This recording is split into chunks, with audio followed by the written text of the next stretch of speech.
Halo, selamat pagi pemirsa. Anda menyaksikan Breaking News bersama saya Syafaati Suryo. Pemirsa, Garda Revolusi Iran kembali merilis video rekaman serangkaian serangan balasan yang dilakukan Angkatan Laut dan Angkatan Udara. Serangan balasan menyerang Fajar terhadap posisi strategis milik Amerika Serikat di kawasan Timur Tengah.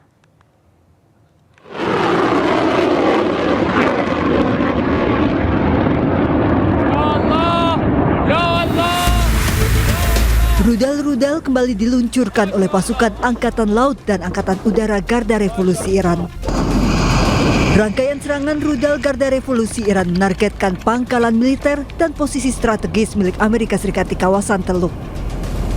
Pasukan Garda Revolusi Iran menuliskan pesan-pesan balas dendam di atas rudal, bertuliskan hingga tetesan darah terakhir.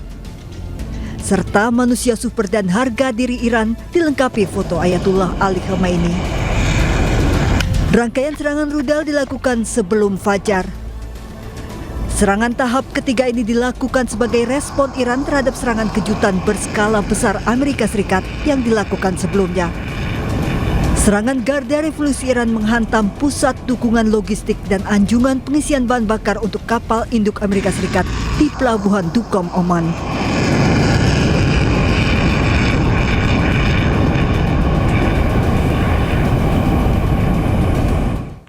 Pemimpin tertinggi Iran Ayatollah Mojtaba Khamenei merilis rekaman suaranya bersumpah untuk membalas dendam atas kematian ayahnya, mantan pemimpin tertinggi Ali Khamenei. Rekaman suara dilakukan pada hari Kamis, hari pertama prosesi pemakaman.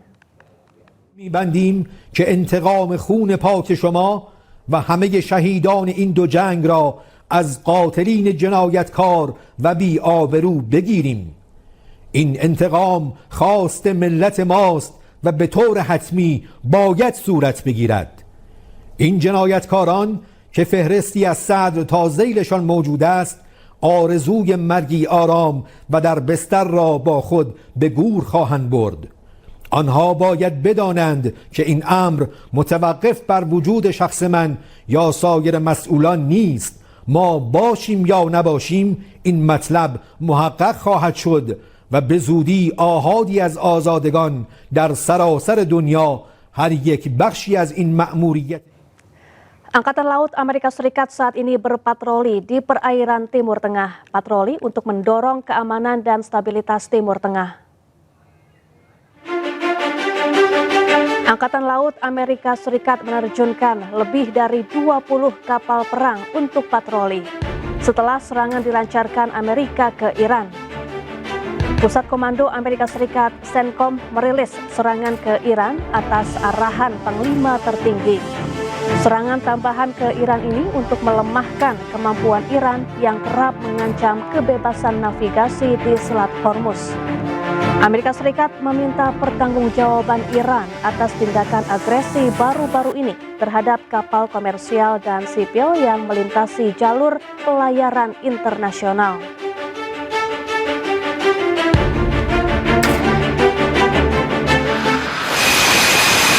Sementara Angkatan Laut Amerika Serikat juga melaksanakan operasi penerbangan malam hari dari atas kapal USS George H.W. Bush. Kapal induk ini masih berlayar di perairan Arab seiring meningkatnya kembali eskalasi dengan Iran. Sabtu malam, Pusat Komando Amerika Serikat mulai kembali melancarkan serangan ke Iran. Amerika Serikat menilai Iran tidak mematuhi nota kesepahaman karena menyerang kapal-kapal komersial di Selat Hormuz.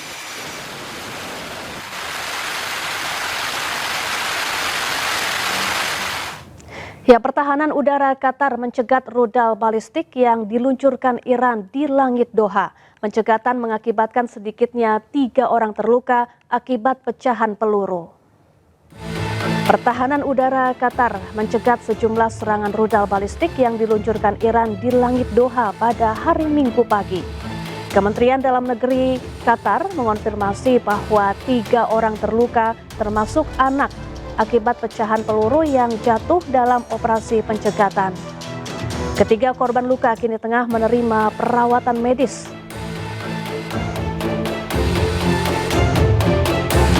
Korps Garda Revolusi Islam Iran atau IRGC merilis rekaman peluncuran rudal balistik dengan target Pangkalan Udara Pangeran Hassan di Yordania dan Pangkalan Udara Al-Udeid di Qatar dalam 2 operasi beruntun.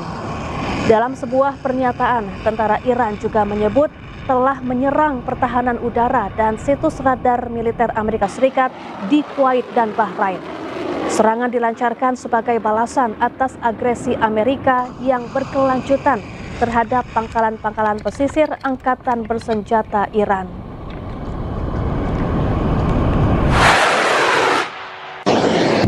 Tak hanya serangan rudal merespons serangan Amerika Serikat ke Iran Selatan, Angkatan Darat Iran juga melancarkan serangan drone menargetkan sejumlah titik di Kuwait. Sabtu malam, drone-drone milik Angkatan Darat Iran menyasar sistem pertahanan udara Patriot, depot amunisi, dan situs radar militer Amerika Serikat di Kuwait. Gelombang serangan drone terpisah juga menargetkan fasilitas komunikasi Amerika di Bahrain. Angkatan Darat Iran memperingatkan Amerika Serikat atas tanggung jawab ketidakstabilan geopolitik di kawasan Teluk. Iran juga memperingatkan akan melakukan serangan lebih keras jika Amerika tetap menyerang Iran.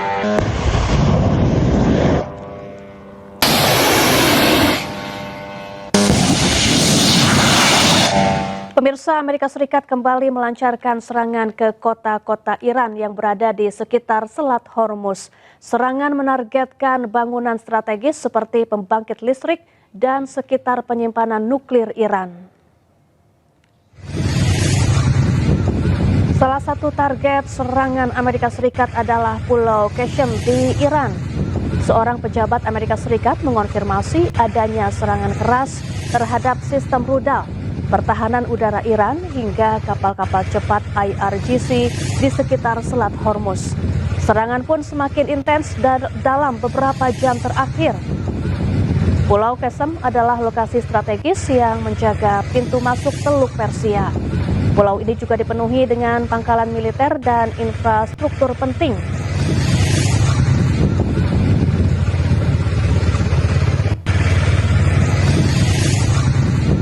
Ya, sementara itu Iran terus melancarkan serangan balasan ke pangkalan militer Amerika Serikat yang berada di sejumlah wilayah di Timur Tengah.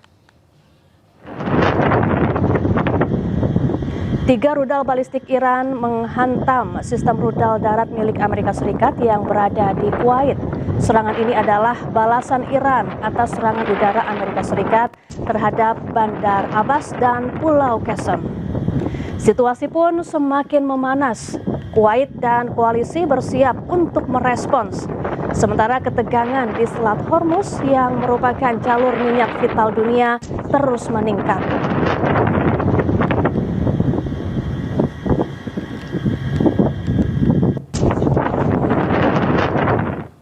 Ya pemirsa, perang antara Iran dengan Amerika Serikat kembali memanas setelah Iran melancarkan serangan ke pangkalan militer Amerika Serikat di Timur Tengah. Apakah rencana perdamaian akan terwujud atau justru kembali ke perang terbuka dan membuat kawasan Teluk seperti neraka? Kita akan membahas bersama dengan pengamat Timur Tengah, ada Pak Hasibullah Satrawi. Assalamualaikum, selamat pagi Pak Hasibullah, apa kabar?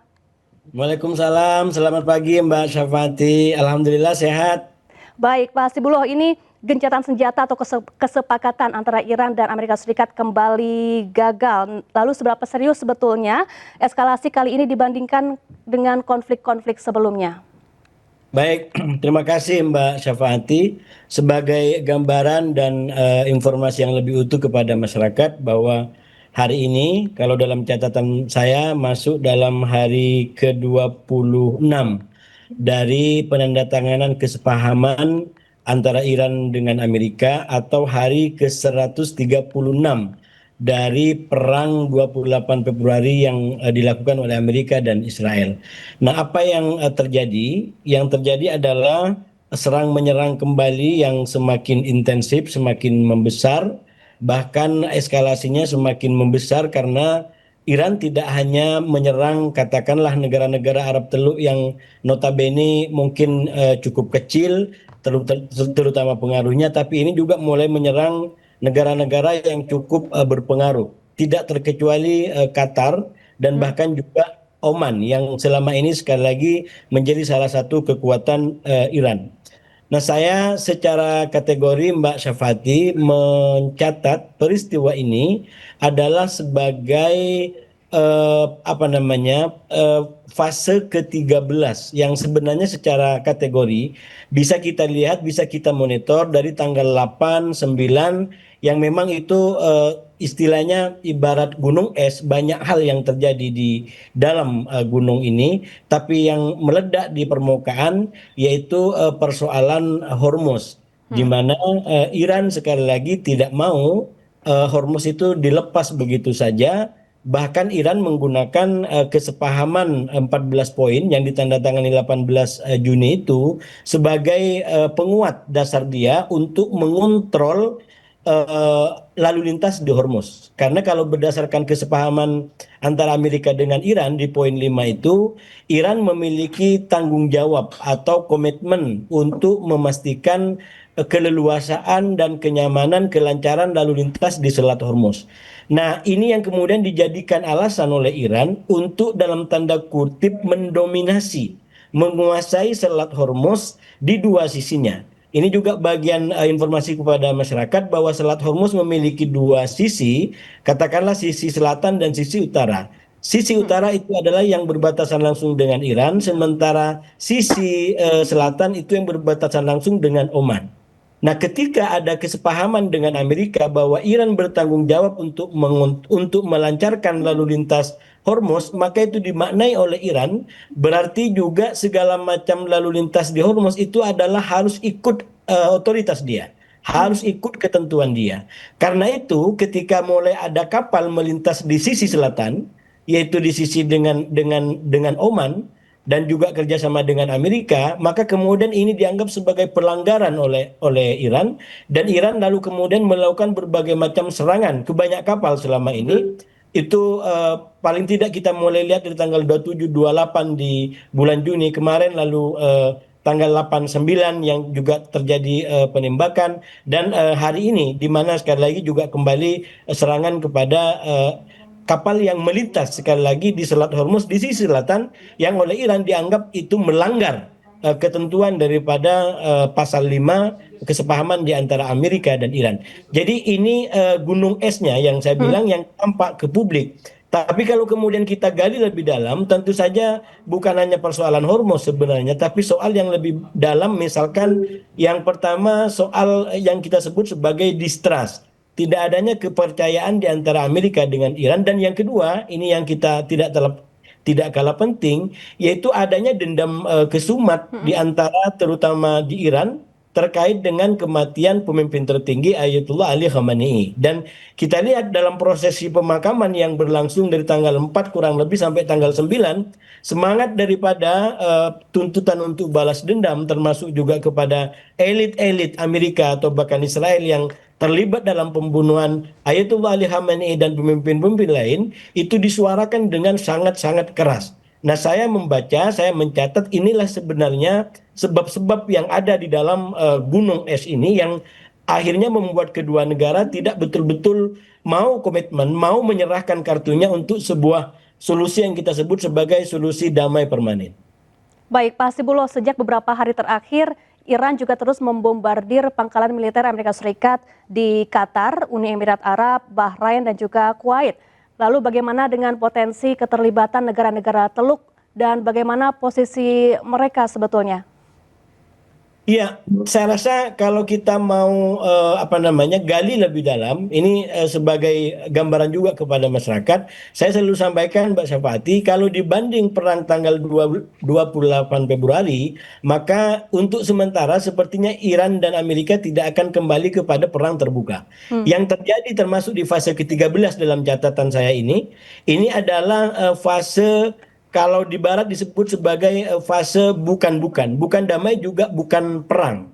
Dalam pengertian bukan perang total seperti 28 Februari, tapi juga bukan damai yang dalam pengertian solusi permanen.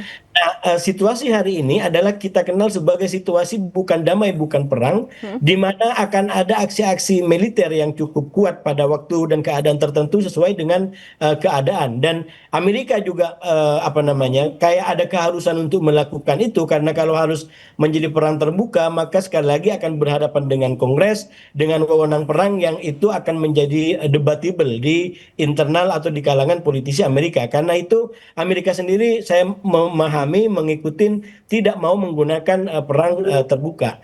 Nah, memang sekali lagi terkait dengan pertanyaan Mbak Syafa'ati tadi, berkaitan dengan Hormuz ini betul-betul menjadi persoalan yang sangat-sangat besar, sangat problematik. Karena bagi Iran, Iran tentu sangat punya ambisi bagaimana melalui Hormuz ini kemudian bisa menekan Amerika untuk kemudian tunduk dan mengikuti apa kemauannya. Tapi Amerika juga tahu bahwa ini ada kartu yang bisa dimainkan.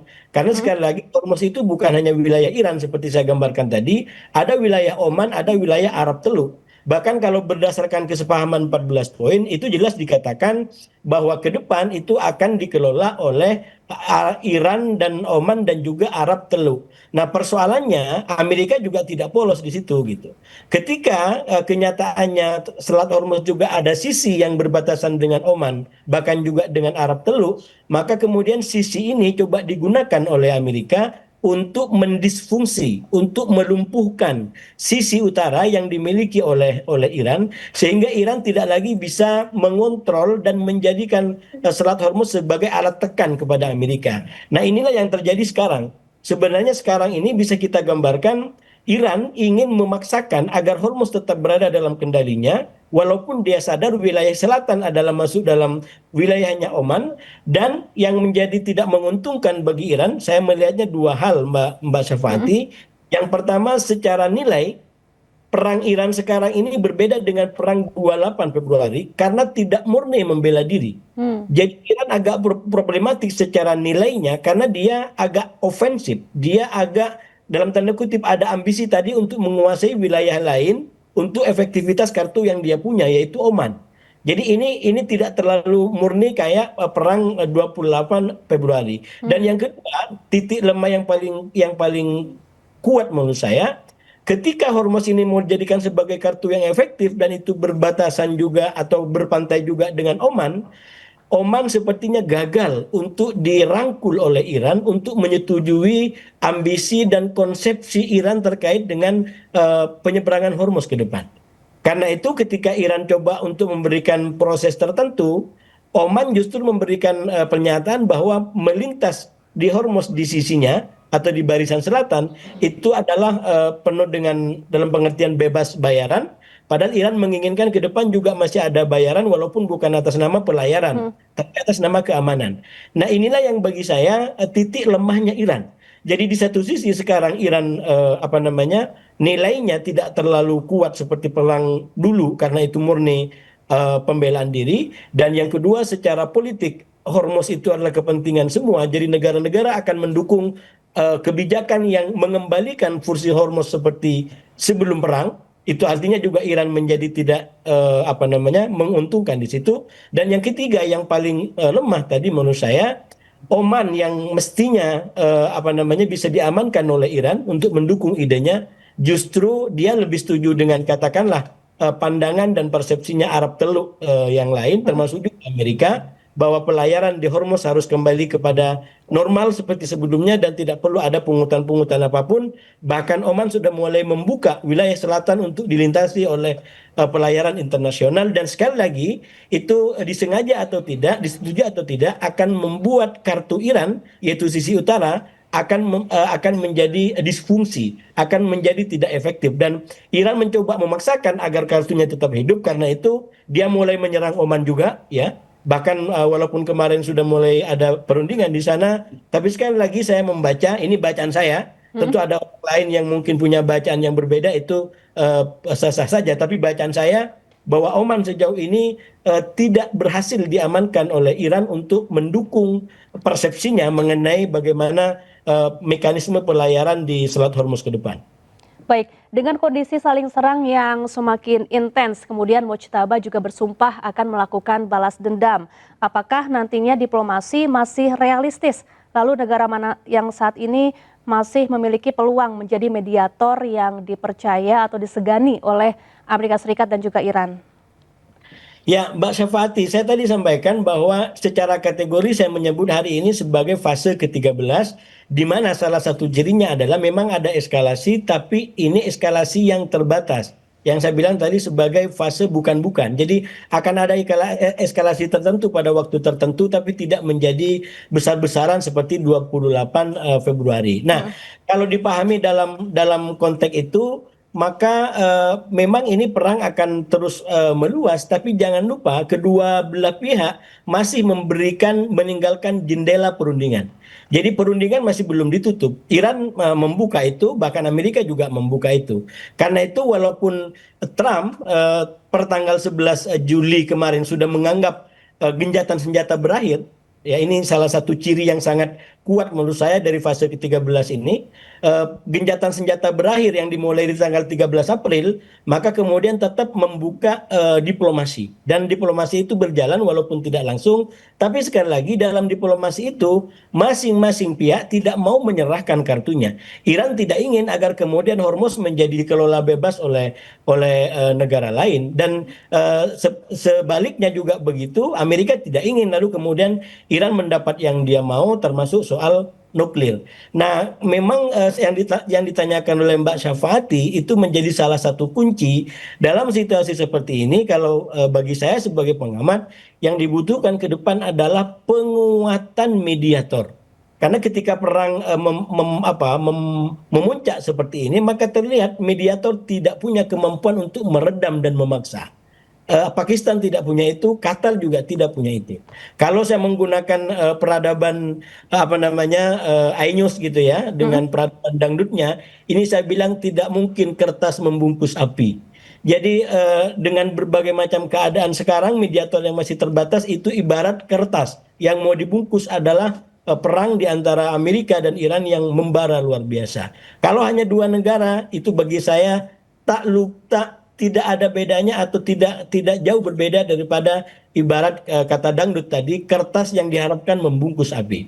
Kalau ingin api ini diredam, maka kertas ini harus diperkuat, mediator ini diperkuat sehingga dia bisa berfungsi dan meredam eskalasi yang ada. Baik, lalu siapa yang saat ini sebenarnya lebih diuntungkan dari eskalasi konflik saat ini, Iran atau Amerika Serikat, Pak Hasibullah? Ya, tentu kalau kita bicara keuntungan itu tergantung bagaimana kita mengkalkulasinya. Kalau kita menggunakan kalkulasi faktual, katakanlah merujuk kepada kesepahaman 18 Juni kemarin, yang secara draft itu memberikan banyak keuntungan kepada Iran, termasuk pencairan aset dan bla bla bla. Tapi yang secara faktual justru adalah Amerika. Karena kesepahaman 18 Juni itu adalah dengan kesepahaman itu maka Selat Hormuz dibuka. Dan sekarang dengan dibukanya Selat Hormuz maka minyak dunia itu menjadi mengalir walaupun kembali tersendat. Memang Iran juga dapat keuntungan dari situ, yaitu bahwa blokade terhadap perairan Iran menjadi dibuka sampai sekarang. Jadi sama-sama dapat untung kalau dilihat dari kepentingan itu.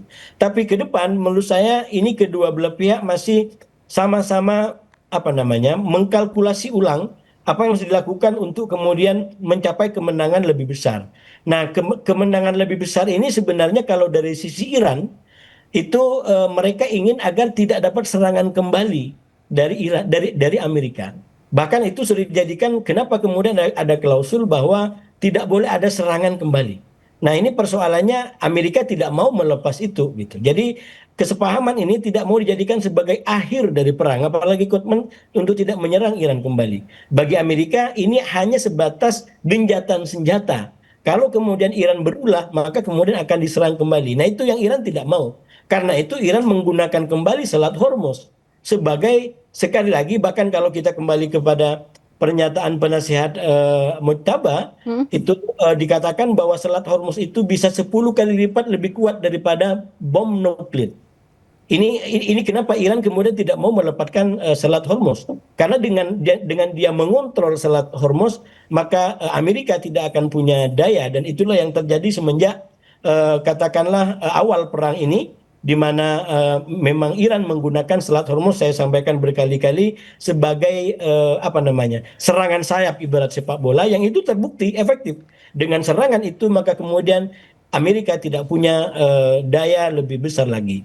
Nah, cuman sekali lagi Iran juga harus membaca kesempatan ini secara kritis, karena menurut saya ini hanya berlaku sampai katakanlah November pemilu setelah Amerika.